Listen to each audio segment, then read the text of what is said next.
Lewis Hamilton, la situation était similaire à celle de cette saison avec Mercedes. Depuis plus de 2 ans, Lewis Hamilton est à sec en termes de victoire. Jamais dans sa carrière, le pilote de F1 le plus titré de tous les temps n'avait dû attendre aussi longtemps une victoire. Terrible. La McLaren de 2009 était terrible. Même après une mise à jour importante, les années 2010 et 2011 n'ont pas été amusantes non plus. Parfois, le problème venait de moi. D'autres fois, c'était la voiture. Peut-être qu'en termes de temps, les 2 dernières saisons ont été les plus longues de son résultat.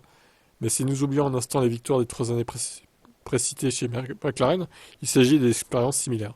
Oui, mais même dans ces années-là, il avait gagné quand même.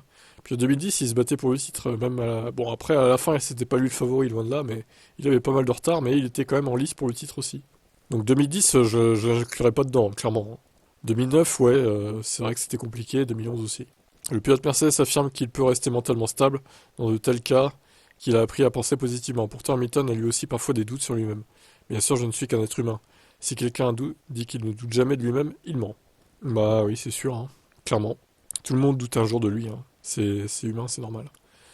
Voilà pour ça, donc en espérant que 2024 soit mieux pour Mercedes et pour Lewis Hamilton.